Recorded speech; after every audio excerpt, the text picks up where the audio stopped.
the energy gardening. Today we are going to talk about three different composting techniques and my experience around those. The first technique that we are going to talk about here is about this bin technique, if I could call so. So first I bought a bin from Walmart. It was around 16 bucks, and it was like little less than height. Like I think it was a 32 gallon, and it was black in color. And I bought that, and I made holes, like say from around above half a feet through the till the top, because it had the lid on it, and I was trying to combine the vermicomposting along with the composting. So I drilled number of holes around that. That was just, and also I think I did at the bottom. The goal was to let some air circulation in, because I was also planning for vermicomposting later whenever I wanted to. So that was just the investment initially, and then I started filling in the kitchen scraps. So as I kept filling in, the difficulty that I found was I really could not turn it over. And one day I was like trying to pull from one place to the other, and I really couldn't drag. So it became static. Although it was on wheels, it became static because just that I couldn't pull on it. And then the pros for this, the pros for this type of technique is, in my experience again, it was easy for me to dump. I just had to open the lid, just dump the scraps in, and then close it, and that's all. There was some frankly there was some order which people said I could, it should not come, and I could put in baking soda. So many different views, but I just ignored it. I put it in one corner of the property, so it didn't really bother me. But what it really bothered is I was not able to move it. So the pros was it was easy for me to dump in, just open and dump, and the cons was I could not turn it. So to turn the scrapes in, I needed another tool, garden fork. So I need a garden fork investment on that. I need a garden fork to turn it over, and still there was another trick. It was this high, and I really couldn't put the fork in and turn it over. So I needed a steps tool to climb on top of it. So I'm well comfortable to turn the scrapes that's well inside a 32 gallon container. So I needed three things. I needed to turn it over, then I needed a garden fork, then I needed a steps tool to turn it over, to climb on it and turn it over. So that became the con, and finally I really couldn't turn it over, so I had to dump everything, and ta-da, my this one particular option failed in my experience. Comes the second technique, the tumbler composting. The tumbler composting was literally and theoretically it was really easy for me. I just had to buy this, and then I had to dump things on it, and the rolling was easier. I did not need a second tool of a fork, and I just had to turn it over, and until things should be good. Theoretically, as you see, this is going to be the concept I'm going to say. Okay, the pros of this is,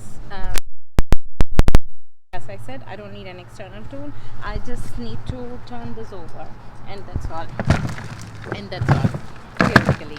And the other cons would be, first thing is I had to assemble. It's not like the other one where I just buy and keep it, but I had to assemble. So a little time was spent on that. I think it was 30 minutes to an hour. So a little bit of time was spent on that, and I had to take some help. I think people can do it alone, but I had to take some help. So assembly was a cons. It was not really coming. The next thing is, like they say, it's easier to turn. Yes, it is easier to turn, and it was for me too. When I had little things inside, it was like I could even just do it, or I could ask my kid to do it, and she was able to do it easily.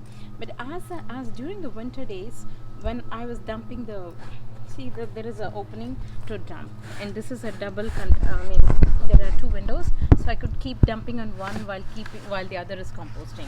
So I just need to open it and dump inside, that's all. So initially it was easy, but during the winter days I was not able to come, and I was not able to rotate this, and I didn't know the cons, I didn't know the side effects, so I was just dumping, and I forgot about turning it, or laziness and the climate both had it. I did not turn it in. So what happened was it became thick and frozen, and I could not turn it. Right now I could not turn it over. So the turning was not easier, but it was not static either. It was kind of like this, kind of like I could shake it. So that's the con. So when you do not turn it regularly, then it might become difficult for you.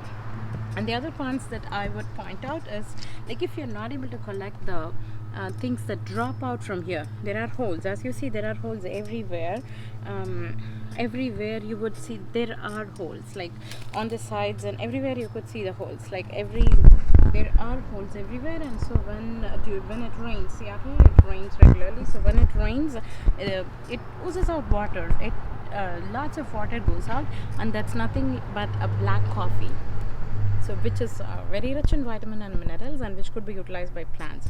And if you cannot collect that, like me, I was not able to connect. I tried to put in something, and it's in the front of the property. I couldn't do that, so effectively I could not collect it. So when I was not able to collect it, I was wasting that kind of coffee drink, energy drink. So that's another con for me, because I was not able to collect. Third type of composting that we are going to talk about now is the in-ground composting. This is pretty easy. Just open or dig the ground a little bit, or the deeper and the wider is your requirement. The more the deeper, the critters will not, it's safe for critters. That's the advantage. So the deeper and wider as you like, just dig the ground and dump the scrapes in, dump the kitchen scrapes in, and just cover it up. That's all. Just cover it up. I have some more scraps to fill in before covering, so I just leave it here. So that's all. It's pretty easy. Just dig it, dump it, cover it, and just forget it. That's all. So the advantage is it's easy. It's for lazy people like me. And the disadvantage, frankly, I see nothing. So give a thumbs up. I personally, from my experience, give a thumbs up for this. As a conclusion, in my experience, amongst the three methods that we discussed, the first one is the box composting, if I could call so. The second was tumbler. The third one is this. So amongst these, obviously, with no questions, the in-ground composting goes the winner. Still, the tumbler composting I would still be using for during the winter months when the ground is frozen. I would still dampen that, and when the spring comes, though half cooked or no cooked compost, no cooked scrapes, I would just dampen the raised beds and cover it up with the fresh soil, and there you go. The plants already have their food before they get in. And yeah, what's next? That's all. Come on in, let's grow in our dreams.